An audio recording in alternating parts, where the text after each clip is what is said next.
విష్ణుకుమార్ రాజు గారు సమయ నియంత్రణ చేయట్లా. ఈ ఒక్కసారి మీరు ఒక్క నిమిషానికి కొంచెం లిమిట్ చేసుకోండి. అధ్యక్ష ఏం తిరగబడిపోయి ఆయన. అధ్యక్ష తమరి ద్వారా గౌరవ ముఖ్యమంత్రి గారిని, డిప్యూటీ సీఎం గారిని అందరినీ కూడా నేను కోరేది ఏంటంటే అధ్యక్ష, జగన్మోహన్ రెడ్డి చేసిన స్కామ్స్ పైన ఒక ప్రత్యేకమైన మంత్రిత్వ శాఖ ఉండాలి. అది మినిస్ట్రీ ఫర్ స్కామ్స్. అంటే స్కామ్స్ చేసిన దానికి ఒక ఆల్రెడీ మంత్రిత్వ శాఖ కూడా ఒకటి ఖాళీగా ఉంది అధ్యక్ష. దయచేసి గౌరవ మంత్రివర్యులు ministry for anti scams, ministry for anti scams అంటే జగన్మోహన్ రెడ్డి గారు 5 సంవత్సరాల పరిపాలనలో ఎన్నో స్కామ్స్ చేశారు కాబట్టి దానిపైన ఒక ప్రత్యేక మంత్రిత్వ శాఖ ఉండాలని చెప్పి మీ ద్వారా నేను కోరుకుంటున్నాను అధ్యక్ష. మంచి సూచన. గౌతమ్ శిరీష్ గారు.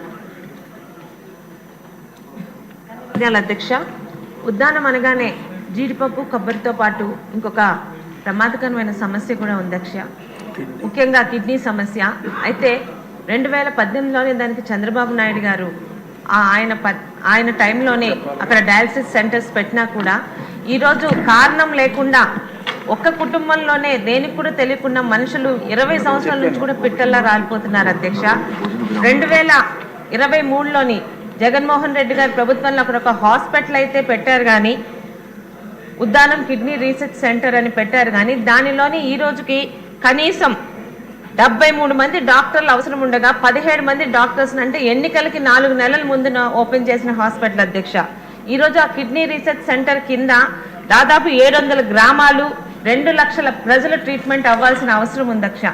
కానీ ఈరోజు ముఖ్యంగా ఆ శాఖ మంత్రి గారికి విన్నపం ఏంటంటే, ఇతర హాస్పిటల్లా కాకుండా ఉద్దానాన్ని పట్టి పీడిస్తున్న ఒక ప్రత్యేకమైన కారణం లేకుండా ప్రజలు పిట్టల్లా రాలిపోతున్నారు. డయాలసిస్ యూనిట్లు కూడా దాదాపు 10 తప్పితే ఎక్స్ట్రా లేవు. ఒకసారి ఆ కిడ్నీ రీసెర్చ్ హాస్పిటల్ మీద ప్రత్యేక దృష్టి పెట్టి దానికి కావలసిన డాక్టర్స్ని కానీ పంపించాల్సిందిగా కోరుకుంటున్నాం అధ్యక్ష.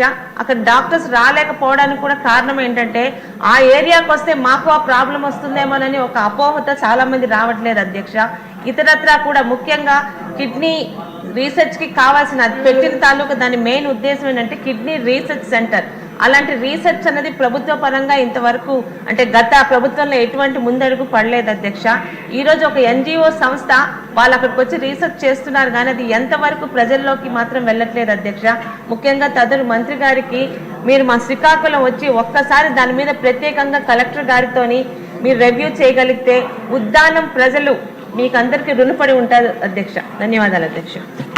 సత్యకుమార్ గారు చాలా శ్రద్ధగా నోట్ చేసుకున్నారు. శిరీష్ గారు, మీ సమస్యకి పరిష్కారం దొరుకుతుంది. ఇప్పుడు సీనియర్ శాసనసభ్యులు కొనతాల రామకృష్ణ గారు మాట్లాడతారు. ఈ శాసనసభకు సంబంధించినటువంటి విషయం అధ్యక్ష, గతంలో శాసన సమావేశాలు సంవత్సరంలో 90 రోజులు కనీసం జరుగుతూ ఉండేవి అధ్యక్ష. దురదృష్టవశాత్తు ఆ రోజులు తగ్గుతూ వచ్చాయి. బడ్జెట్ లాంటి సమావేశం అంటే చాలా ముఖ్యమైన సమావేశం, ఎక్కువ రోజులు జరగాలి. అందులో పైగా కొత్తగా వచ్చినటువంటి సభ్యులు 85 మంది ఉన్నారు అధ్యక్ష. అందరూ కూడా వివిధ అంశాల మీద మాట్లాడాలనేటువంటి ఆలోచనలు ఉంటాయి.